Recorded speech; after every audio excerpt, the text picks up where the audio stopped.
15 degrees, you can see your breath.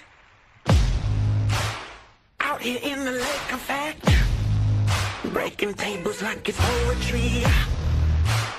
Where else would you rather be? Pinto, Ron, Elvis, and the lay poncho. The members that you need to know. 'Cause once you out here, now your family. Where else would you rather be? Where else would you rather be? Welcome into the Nickel City Crew. I am your host, Rob Crippen. Please like us on Facebook and follow us on Instagram and Twitter at Nickel City Crew. This episode, along with all of our episodes, are presented by Crippen Legacy Entertainment here on Spreaker and StreamYard. We're so glad that you're joining us for some of your Buffalo Bills and NFL content again today. And as always, these are my Bills thoughts said out loud. It's a vibe so ridiculous. Since 12 plus 83 was 6. The shout rocking like a symphony. Where else would you rather be? All right, let's get straight to it. Really excited for today's episode, a little brunch episode on a game day. That is rare for us here at Nickel City Crew, but I'm really excited to get at you guys and to get our thoughts out before the game starts. It's funny because I named the episode the way that I did because of the fact that this opponent has been sort of a bugaboo for the Bills. And, this quarterback specifically has seemed to have all the answers when it comes to facing the defense for Sean McDermott. So we'll see how it goes today. Let's get our thoughts out there real quick while we're tailgating and such. Joining me today, as always, my co-host, Riding Shotgun, Adam Dumptruck Rupsick. Check him out on Instagram and Twitter at Adam Rupsick, RUPCZYK. Holla at the crew, DT. What's good, man? Happy game day, man. This is rare. We're going live on a game day. Nickel City, what's up? Game day. Rob, how we doing? Here, beautiful Sunday, week 14 already, and a big one. Excuse me, a big one. 1 p.m. Eastern at the Ralph. A few more left in that stadium, and this one's going to be huge. So happy to be here on game day. Get your brunch, get your mimosas. If you're at the tailgate, get down. So we're about to get into it. Let's go. Game day. All right. It is game day. I'm excited about it as well because of the fact that, I have lamented, some of the roller coasters that this Buffalo Bills 2025 team has been on. But to be honest with you, I told you last week, I'm just going to approach this with, hey, everything's in front of us. Maybe not the 1 seed anymore. Probably the division, but get Josh Allen into the playoffs. I'm down to see how it goes.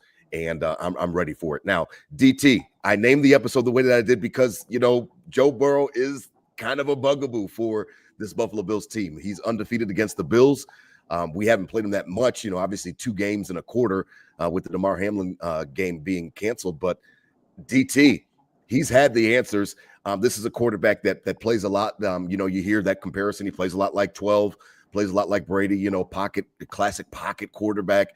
He can extend plays a little bit, but he's going to sit there in the pocket. He's going to sling that thing, and boy, does he have a couple weapons that are truly elite to throw to.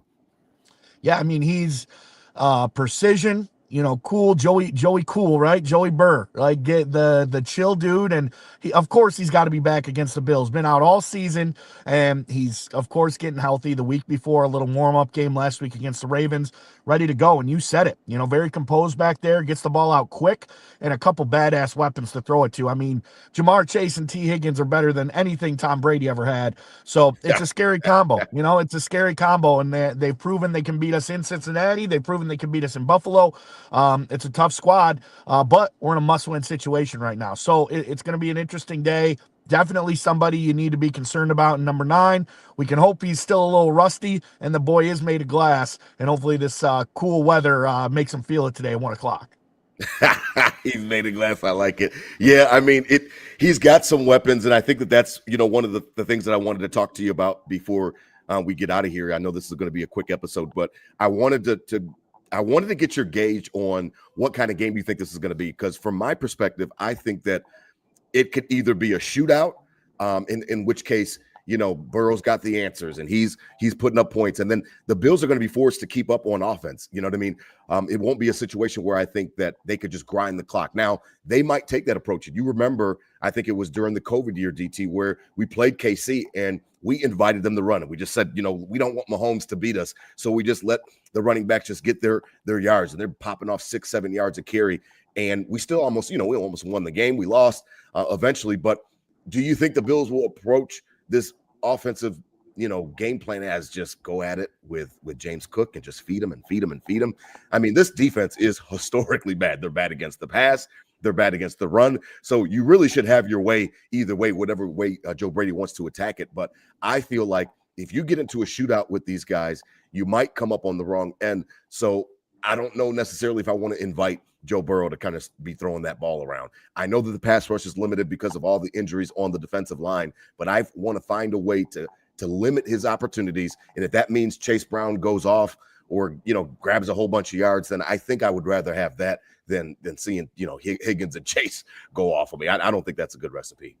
Well, sure, but I'm conflicted I don't know how to answer that question, right? Because this team has kind of shown you everything this year. Yeah, last week we run the same play 30 times and run for 260 yards. And, of course, I feel like we're going to go back to that because that's what's working offensively for us.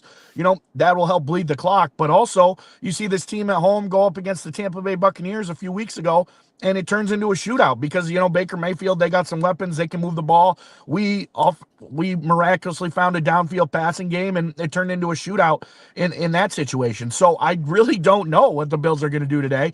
I think we are going to start off with that run game. It's something that is the most consistent of this offense for the entire year, and coming off a huge performance last week in Pittsburgh where rushing defense is a lot better than the rushing defense we're going to see today. So I think that's true. The run game will be established. We'll try to pump that in. And I don't necessarily think it's to slow it down and limit possessions of Joe Burrow, but we definitely don't want him getting warmed up. So if I had to pick one, I would say we're slowing it down a little. But then this team, you never know, because then you have that Bucs game and they come out and, we're putting up 44 points. So yeah. I really don't know what we're going to see today. I would like to see us get downfield, get Josh Allen and his swagger back a little in the home crowd. It seems like that's the big difference this year, home and away. We're not turning the ball over at home. We're scoring touchdowns at home. Away, we're turning the ball over and not scoring touchdowns. So it's all set up. I would like to see a high-scoring game and prove we can beat in a shootout, but I think it's going to be a little slower, like you said. Why would we go away from a great run game that had 260 yards on the ground last week? Yeah, I mean, they really did. 249 yards. They said that was the most that Pittsburgh has given up throughout the Mike Tomlin era.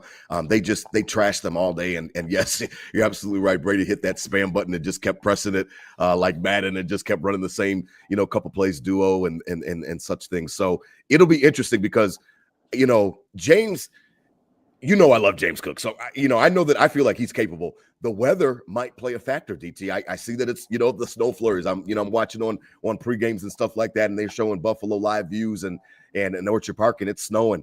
It might feel a little bit like that playoff game that you and I were at, which obviously we wish that went differently. But that night it was, snowy, light snow. We always talked about that whole fiasco with the footing and the cleats and how can Cincinnati have good footing and we can't have good footing and whatever. But it was just mostly just excuses making at that point in time. But that game, it was quick. It was Joe Burrow right down the field, touchdown. And then all of a sudden you're down 14 and you're playing catch up in a playoff game. Now, obviously, this is not a playoff game, but it's got that heightened awareness to it. Obviously, if Cincinnati wants anything to do with the playoffs, as remote as their chances are, they've got to win.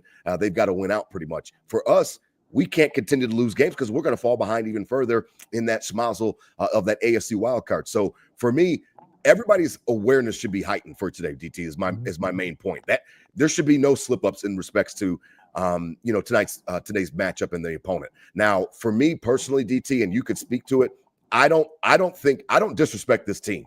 4-8 is because of the fact that Burrow was out. I heard a lot of talk on WGR about this could be a bad loss and this and that. Like, I don't really subscribe to that. This is a good team that lost their quarterback. You take your quarterback away from any team and you're gonna struggle. That's around the NFL itself. So for me, I see this as a almost a litmus test. Like if the Bengals had Burrow all year, they might be neck and neck with us. You know what I mean? Or even better, they might be leading that division in a landslide, kind of like New England is a couple games up on us. So for me, don't take this opponent lightly. Don't let the record get into your head where you think that you could just take over this team because they've got a crappy defense. I think that it's a situation where everybody needs to be focused. I don't know what you're going to get from Kincaid. I don't even know if he's going to play, but if he does, he'll be limited. The pass rush, we already just talked about. The defensive line is going to be missing Bosa and others as well. AJ Epinesa, who knows what capacity he's going to play in. Find a way to not let this team gain any confidence. Their defense is horrible. I would like to see us jump out on them the way that Cincinnati jumped out on us in that playoff game. Get after them quickly and find a way to dishearten them. I don't know any other way to say it. Get on those guys, because last week, that game that they played against Baltimore was not that same defense that we've seen all year long. They forced turnovers. That helped them out with the Ravens, but this defense is shitty, DT. We know that they are not good, so don't even give them any type of confidence. Yeah, and the only thing they had on that defense, Trey Hendrickson, and he's out, right? So I think there's enough material to get up for this game if you're the Buffalo Bills and the organization. I mean, this is a situation of, you said, the Bugaboo, the history, the game we were supposed, on that 13-3 season, the DeMar Hamlin, they come in and beat the shit out of us in the playoffs. We lose in that Monday night game. It just seems like they're a tough team to get by. So I think that is our material. You have the bulletin board material. They punch you in the mouth in that playoff game. They're back to the scene of the crime right now in somewhat of a must win. You can't take them lightly at all. That is the only reason they weren't winning games, is because Joe Burrow was out. He has won every start dating back to last year when he's been in the game, when they went on that crazy run to end the year. They went on the crazy run to end the year, and then they started off 2-0. So it's too much material to ever think you could take this team lightly. The record doesn't matter at all in my eyes of who we're playing. We're playing the Cincinnati Bengals, Joe Burrow, Jamar Chase, and T. Higgins, and it's going to be a force to be reckoned with. And I think that bulletin board material is enough to get this organization up, is enough to get Josh up. It's a little embarrassing this year. Your MVP coming in, you turn the ball over a little bit. There's a lot of words out there. You come out, you take care of Joe Burrow and the boys and say, all right, we're back. Let's do the thing. So I completely agree. Up early often. We're not in a team year other than week 1 against the Ravens, not really a team built to come back from these big, deficits. And we've kind of shown that. So the Miami game, a few weeks back, they got up 14 and we really couldn't even get back into that game. So I don't think we can take it lightly. I don't think the team is. There's enough material to really buckle in and take this seriously. 4-8 means nothing. It's the Cincinnati Bengals that, if they had Joe Burrow, we'd be even more of a screwed situation right now, because this is more of a must win, because they would be in the playoff picture and it's another team that would be out. So got to take it as such. Yeah, no, I totally agree. I think that everybody should be locked in and focused regardless of record, because this team can hurt you on offense specifically. Now, as we transition, shout out to the chat room. Listen, we appreciate you. My boy Lou is out there. My boy Zach is out there. Happy birthday to Danielle Martin out there. Listen, we appreciate you guys. I'm always chiming in as well. I see my boy Noah out there. Noah, he's holding it down. And then Kenny said that he's holding us down, DT, from the grass lot. Yep. So you're not at the game today. Obviously, I'm here in Charlotte. So we appreciate Kenny and our boys, man. Big Ben, shout out to all those guys there in the grass lot. We love you guys. We miss you guys for sure. And hopefully we will see you guys in the playoffs somehow, some way. DT, I'm starting to get nervous. I'm starting to think like, man, do I need to come up for this Jets game? Do I it's funny because I was just getting asked about that the other day, and they were like, Bobby and Nate's mom was like, well, do you want to take him for an early, Christmas present or something like that? And I'm like, I am trying to hold out hope for some type of playoff game. So it was really funny because DT, I don't know, man, maybe me and you need to get up before this season is over, because what is it? I think the scenario now is New England must lose to us, obviously, and then they have to lose one of two to the Jets or the Dolphins in order for us to take the division. And I don't know how likely that is. They got Ravens too. Right, Ravens as well. But like if we take care of business, then you're back a game and a half back. And then again, obviously, if they can lose to either the Jets or the Dolphins, then you can grab the division. I don't know how likely that is. Can you maybe put your 2 cents on it before? And of course, they're on a bye this week. To get ready. I was talking to my friends this week, and it was just like, doesn't it seem like when the Bills, we never catch a break with other teams and their health and whatnot? Like, of course, of course, Joe Burrow is back and feeling good. T. Higgins literally looked like he was dead on the field a few weeks ago on that concussion. Yeah. And the dude is back, ready to go full gore. It's not even, hey, we're playing the Bills today. I'm not hurt. As I'm the best I've ever felt today, playing the Buffalo Bills. And then you got the Patriots going into their bye, coming in to see us in a must-win game after a bye, after rattling off 11 straight wins. You know, it's a tall task. It's a tough task. Odds makers say, Rob, you better get up for that Jets game because that home playoff game just ain't looking like it. But you never know. We've been in a spot where we're 6-6, rattled off, won the division in week 18 to get the 2 seed of the whole dance. It's a year where they're talking the 5th seed might be one to host a game, depending on, you know, if 1 through 4 fall and in the realignment and reseeding. So I'm back in a very simple look, 1-0 each week, 1-0 every week. I'm not getting all the way in, but odds makers say you got to come up for the Jets game, Rob. That's kind of where we stand. Where crazier things have happened, but you know, you might be seeing the red helmets, Rob. Yeah, it's funny because I was trying to map it out like you said, and I was like, well, maybe by the Eagles game we'll have a real idea. And I think that that's safe, that by the Eagles game we'll have an idea of where we're at and where we stand. So we'll see how that goes. Now, as we transition, today's episode, this brunch on Sunday. Y'all heard the little promo on Instagram. I love my boy Nas. I love that song, Brunch on Sundays. Listen, we are presented by Queen City Vintage. Check out Queen City Vintage. Our boy Nick and Kai, they are running a great storefront. It's on Elmwood, right across from 40 Thieves. Check out Queen City Vintage. They've got all the drip, all the nostalgic vintage gear, Buffalo Bills, Buffalo Sabres, Buffalo City themed t-shirts and jackets and hats and all the other stuff. I'm actually sporting a shirt today that I got it gifted to me when they came down to Charlotte with the Ralph. So listen, check our boys out at Queen City Vintage. You will not be mad that you did. They've got all of the latest gear and great vintage gear that you need to get your hands on. Now, DT, as we transition and we begin to wrap up, because I know this is a short episode and I want to let you get on the road back home. I look at the AFC. I took the time last week and I listened back to our episode last week to see if I sounded too optimistic or what it was. And, the meeting that we had on, my boy Sheen and Sheen, was kind of humbling us and Grim Reaper. But it's funny because I'm often known as, somebody that's a pessimist and stuff like that. And I always bristle at that because I'm not a pessimist. I like to be a realist and I like to look at the things in totality and really give myself a realistic opinion. DT, I thought he was a little bit harsh after I was listening back to it, but I thought in conjunction, you were a little bit rose-colored. As we look at the AFC now, ahead of these games, a lot can change by tonight, DT. I mean, KC could be done. First of all, KC could be done. And I know that technically they say the Bills fans, Bills Mafia, we should root for KC because you don't want Houston to win that division because at that point in time, depending on the matchups, you might have to go back to Houston. And I agree. I don't want to go back to Houston. I don't want to see them anymore. I feel different about Baltimore now, DT, than I did. I always told you they were the scariest team for me with Derrick Henry. He's now starting to look a little bit old, DT. He doesn't look the same. After that game against us, he hasn't really hit his gear and hit his stride. It looks like that age and father time might be actually catching up to him. DT, I stand firm on my position last week that the conference doesn't scare me. Denver, great defense, yes, and I can give them that. They've got a great defense. Bo Nix doesn't scare me.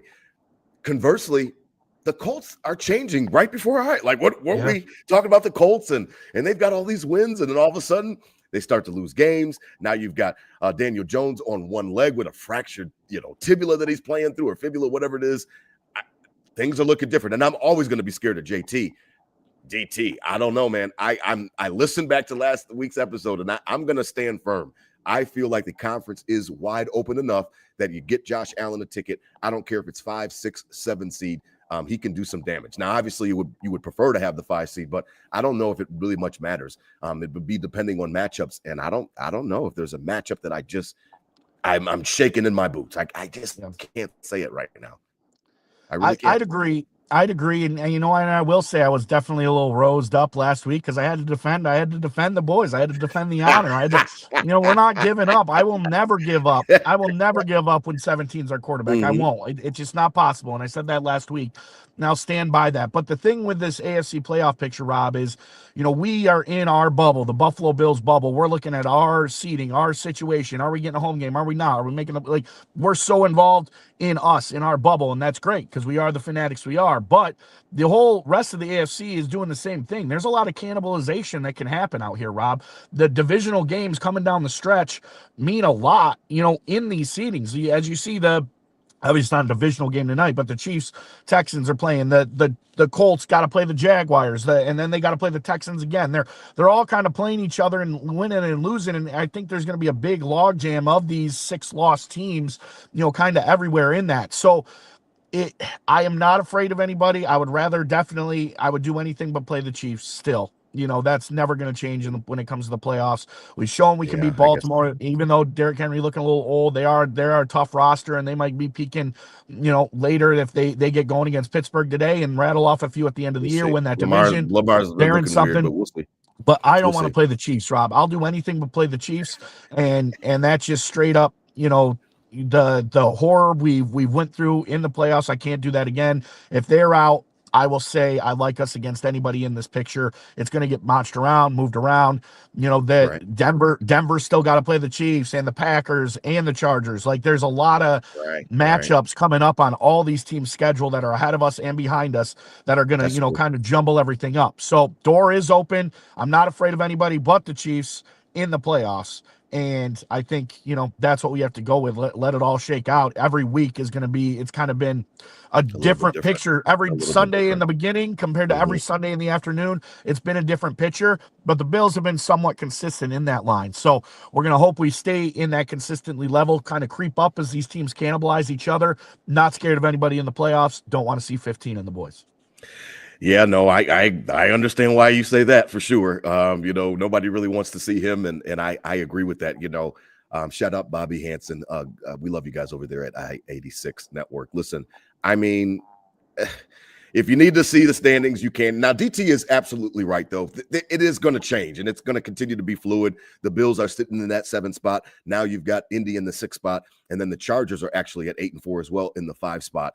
The division winners so far, New England, Denver, Jacksonville, and Baltimore. But again, that's all fluid, big games, big matchups. A lot of teams have not even played some of their division matchups. You know, we've got 2 games between Baltimore and Pittsburgh down the stretch and stuff like that. So we're going to see how things stretch out. I think that I'm most nervous, DT, about another slip up. And let me explain it. And it could come today or whatever the case may be. Another slip up, what that does is Houston right on your ass. Pittsburgh, you've got tiebreaker over Pittsburgh and Kansas City. However, we don't know what that final loss column is going to be for the 7 seed. So it could be 7 losses. It could be 6 losses, whatever the case may be. I'm trying to gain as much cushion as I can have where I don't even have to worry about it come the Eagles game and obviously the Jets game at the end of the year, those last 2 games. I want to find a way to win this game today, DT. You win this game, and then obviously the season is really at its apex next week in Foxborough against the Patriots. And then after that, you find a way. I mean, you've got Cleveland, Philly, and the Jets to end the year. I don't mind any of those matchups, especially Philly with the way that their offense has been so Dr. Jekyll and Mr. Hyde. I want to find a way to not have any more slip-ups. If there's a game that you're supposed to lose, then I guess technically it could be next week. But today, don't lose this game. I wouldn't consider it a bad loss, but don't lose this game. Don't lose to Cleveland. Don't lose to Philly. You know, don't lose those games where you've got to find a way to just go in, take care of your business, because the margin for error could be, I don't think the Bills are going to miss the playoffs by any stretch, but I don't want to see it where we're literally, we got to beat the Jets. We'll crush them in week 18, and then we're asking for somebody else's help. I thought those days were over when we got Josh Allen behind center, and it's kind of weird to be in the situation where one more slip up, and all of a sudden you could be looking for somebody else to help you out down the stretch, and I don't want that. Yeah, we don't need a New Year's Eve watching the Bengals convert a 4th and 27 to get us in the playoffs again. So Hell no. I agree 100%. And if this game, like I said, record doesn't mean anything. It's a choice at this point. We made the choice. We paid the price already. We had the bad loss to the Dolphins. We had the bad loss to the Atlanta Falcons. I'll give them the Patriots loss. I'll give them the Houston loss of, you got beat. But the other two just BS losses, you've made the choice and you lost those 2 games. You can't have another slip up. This would be considered a slip up. Don't matter what the situation is. Don't matter if the Bengals were a better record or anything. This is considered a slip up if you lose this game, and we don't have any more to use. We've already made our choices and done that. So I think that's kind of got to be the mentality today. Like, yes, it wasn't a choice to lose those games, but let's treat it like a choice. And now our choice is we can't slip up today because we've already paid our price. We've already had our fun. We already did our BS losing. No more room for that. So I'd agree, don't matter the opponent today, no matter what the opponent was today, we can't afford it because, yes, we cannot have help to get in and anything like that. It's too tight to rely on others. You got to create your own destiny. We're in a good spot to do that.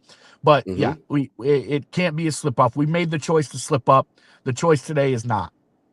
I like that. As we begin to wrap up tonight, this morning, DT, I wanted to get to one more thing with you, and it's interesting because when I looked at the conference and stuff like that, and we talked about it, I'm trying to figure out a path to Santa Clara still, and I know that drives some people on Twitter crazy and stuff like that in my spaces, and those guys get mad at me because they're like, this team is just not, a lot of guys like Sheed, like, this team is just not built that way. Here's what I took from last week's game. I saw the Bills spam it, run at will.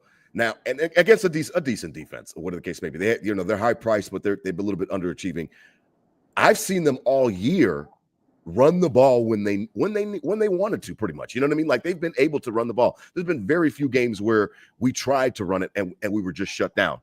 Conversely, we haven't been able to pass the ball every single time that we wanted to. Now, there were games that they didn't ask them to, like, Joe Brady says, I should have passed the ball more against Miami. You know what I mean? He admitted that. Last week they didn't need it against Pittsburgh because the running game was so effective. But, we've seen games like, the Baltimore Ravens, and we show up and we pass the ball when we need to. We saw the same thing with the Bucks. I want to know your confidence level in, if we need it, do we trust it with Joe Brady leading this offense? And I'm talking specifically about throwing the ball. Now, that may not be today, weather, yada, yada, yada. I know that it's getting late in the season, and that's when the run game is at a premium. So I get all that.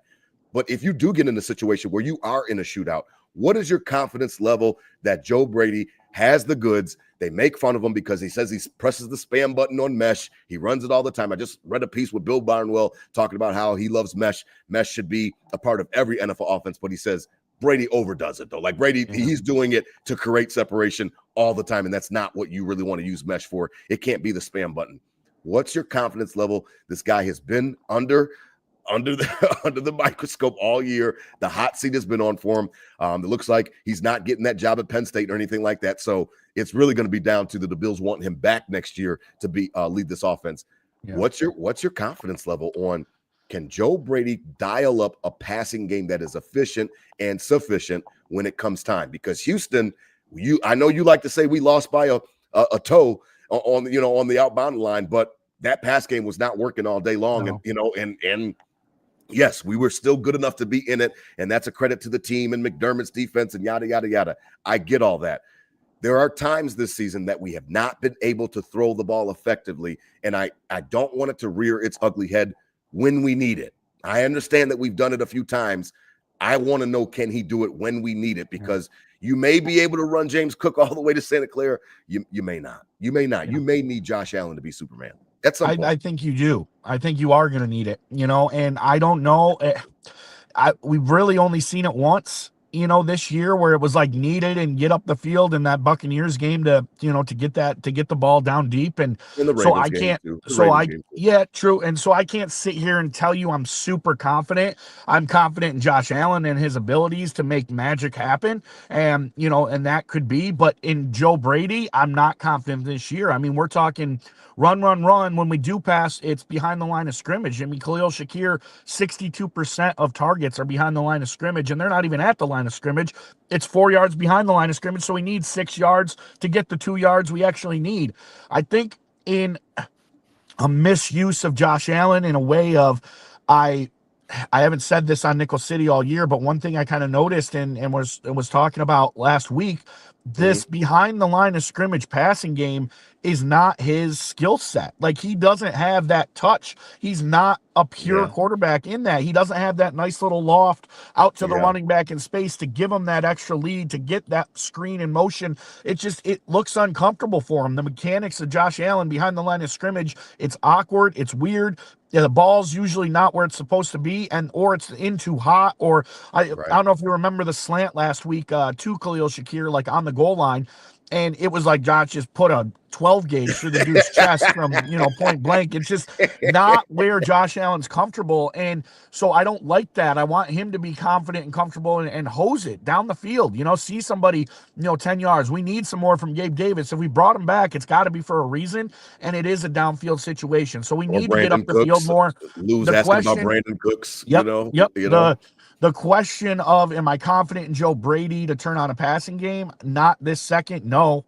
But I am confident in 17 being able to, the ability, and when in his hands, he's got to do it. And do we have the horses to do it? I don't know. But it doesn't seem like we have the horses to do the behind the line of scrimmage stuff either.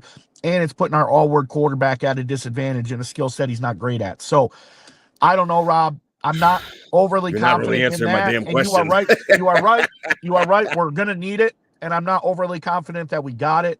But that's why I'm at right confident now. in, Maybe I'm today confident in changes that for Josh. us. Maybe I'm today changes that for them. I'm confident in Josh. I'm not Brady. Just how I feel about him. I'm not sold on him, and because of that, and I read this. I literally, it was like Bill Barnwell was talking about like the guys, players and coordinators or coaches with the biggest to lose, to gain or lose at down the stretch of the year. And he names Joe Brady and talking about how this guy's he was a hot candidate and he was almost pegged for a job. It seemed like this year was just going to go, smooth sailing. And he's like, and things have changed now, you know what I mean? And I'm worried about Brady because of the fact that there's so much inconsistency. And the episode that you missed when we had on my boy Tone at OL Bills 22, he had talked about how, Brady is saving stuff for the playoffs and stuff like that. And I'm at a point now where I'm like, man, I almost need that to be true. Like, you know what I mean? Like, I'm almost like clinging to that hope. Like, well, man, is this true? Is this something that, but I just can't get myself to believe that Brady has been holding shit. Now, I understand not showing everything, but specifically holding stuff back for a playoff playbook.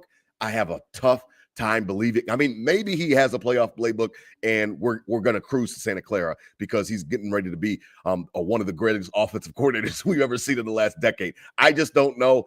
I agree. I agree. I have full confidence in 17. It's the coordinator that just he I don't know, man. I think that's Fugazi. I don't think there's a secret playbook we're holding for the playoff, because even if that was the case, I wouldn't be about it, because now we haven't practiced it all year and you just want to pull it out in a playoff game. Well, maybe that's what you say. Maybe they're practicing it, but we don't see it. And that was basically his premise. You weren't around that episode, but that was his premise, was that Brady is holding stuff back on purpose for the playoffs. And that's when he's going to unleash a whole different scheme that we haven't seen. And I just have a tough time swallowing that pill. I do. I'm with you. I don't think that's a thing. I think this is the offense. This is what he's doing. And whether it's personnel and he doesn't believe in us getting downfield or what the case is, but we are going to have to see some sort of change. I mean, Dalton Kincaid back in the lineup just got the alert right now. Hopefully that helps. The last time he was in the lineup, he was dominant for us against the Chiefs. We're going to need him again today, and maybe that leads to a little more upfield movement if we are in a shootout situation. But I don't think there's a secret playbook, Rob. I think this is it, and I just hope the personnel gets a little better as we get into the end of this season to get it upfield when we need to. Yeah, we'll see as we wrap up tonight.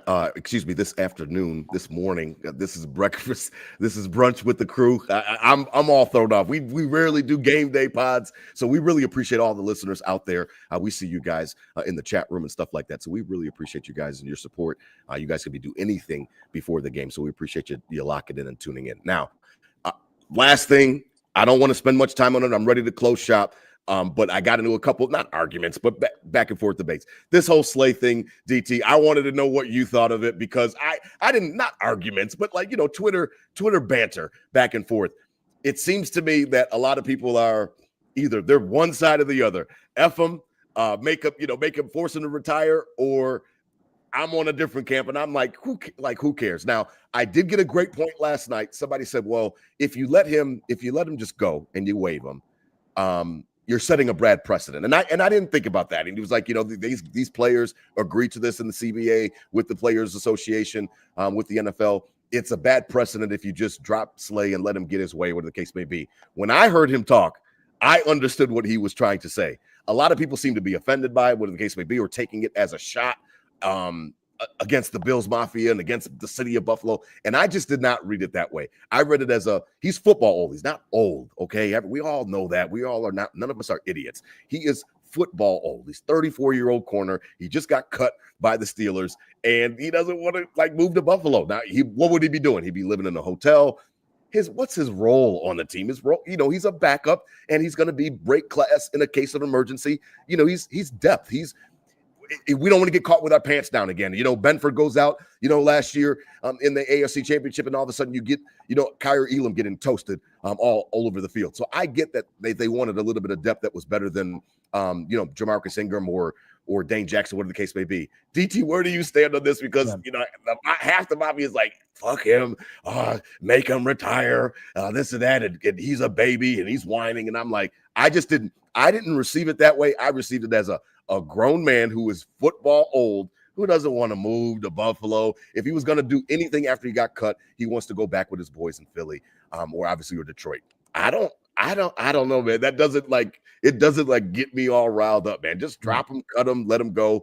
And everybody, a lot of Mafia saying fuck him. He does not deserve it because of the way that he's acting, and don't set that precedent.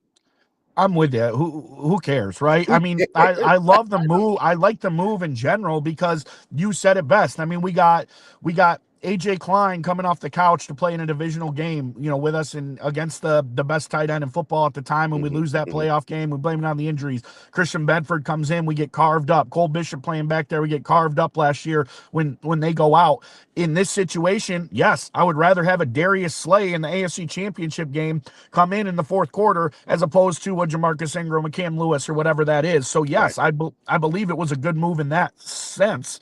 Him not coming stinks, I would have liked to see if it would have worked, if he would have, if it would have played out well for us, yes. But I'm not blaming him for it. It's not. He has never been a part of the Mafia. Never was a word about the Mafia until Wednesday. Now he's Bills Mafia. Now he's not. It's the same as Antonio Brown a few years ago, if that was ever real or it wasn't, right? But he's not that. He's not a premier player anymore, and he made the decision not to come. He has no ties to this organization. I think it was a decent pickup for that exact situation. If we needed him late in the playoffs, plug a guy in there with some experience. He might not make a play, but he's not going to get burned, right? And that's kind of what you're hoping. And maybe he thought he's not in a spot where he can't get burned, and he doesn't want to get out there and ruin his reputation at the end of his career because he just knows he's lost a step. Vontae Davis, rest his soul, quit in the middle of the game because he knew he just didn't have it. And maybe it's a situation of Darius Slay saying he doesn't have it. And I guess on the reverse side, if Bills Mafia is all pissed about it and he doesn't have it, wouldn't you rather that than him come and play? And then in the AFC Championship game, he gets blown out of the water because he's just a step off. And you're like, why did we sign this guy? He stinks. So whatever. It means nothing to me. And all the people mad that Jamarcus Ingram got claimed. The dude hasn't got a jersey in a month and a half.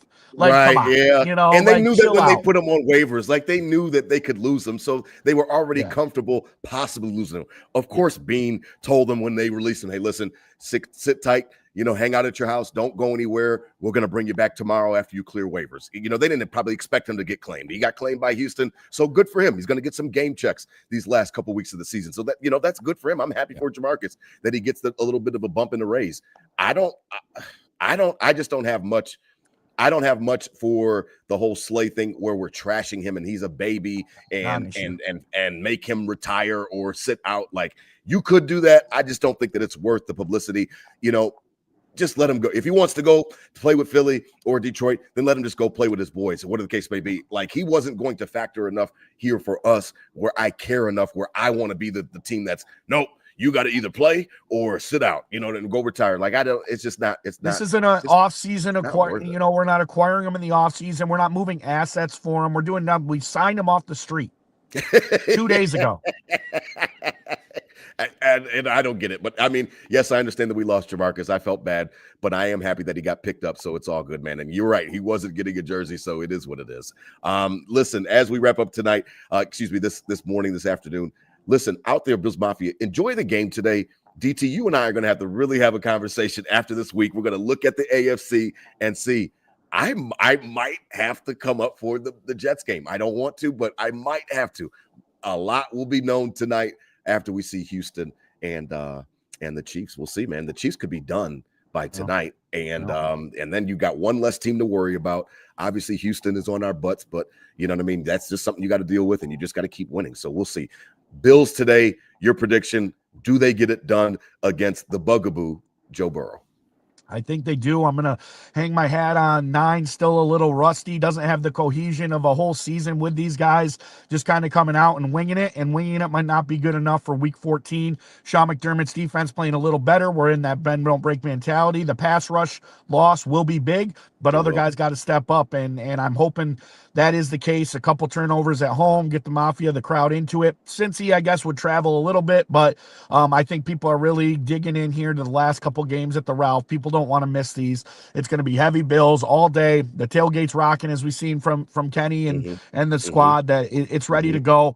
I think we got enough at home. I love that this game is in kind of a must-win at-home situation. They moved it from 4:30 back up to 1 o'clock. Again, right in our wheelhouse, or in all the tailgate people's wheelhouse. All the professional tailgaters out there know exactly how they need to feel when that flyover goes over at 1 o'clock. And I have faith in that. So faith in the Mafia, faith in the defense playing a little better. The offense, I think, has played great at home this year. Must-win situation. Little rusty Bengals. We get it done.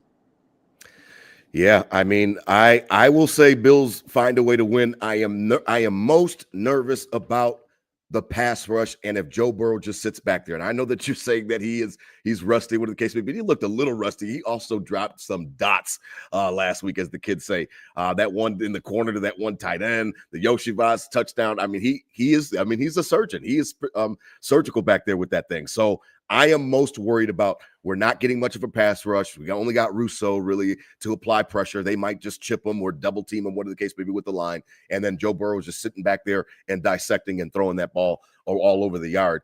I would be worried about that most, because then it's back to one of my original questions I asked you. Do I trust Joe Brady enough to match for match? And I know that he did it against the Ravens when he needed to. I know that he did it against the Bucks, but I would still be a little bit nervous about it. So that's where I stand on it. I think the Bills can find a way to win today, for sure. And we'll see. And I mean, it is what it is. Yep, 9-4. No other way about it. I love it. I love it, man. Listen, out there, Bills Mafia, enjoy yourselves today.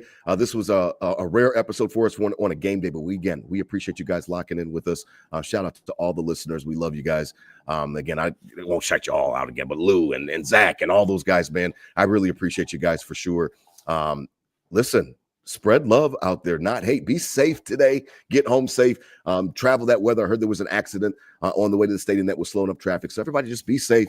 You'll get there. You'll get your tailgate in and get home safe tonight as well. Let's get a Go Bills, DT. Hit them with a Go Bills. I mean, I guess we can get it.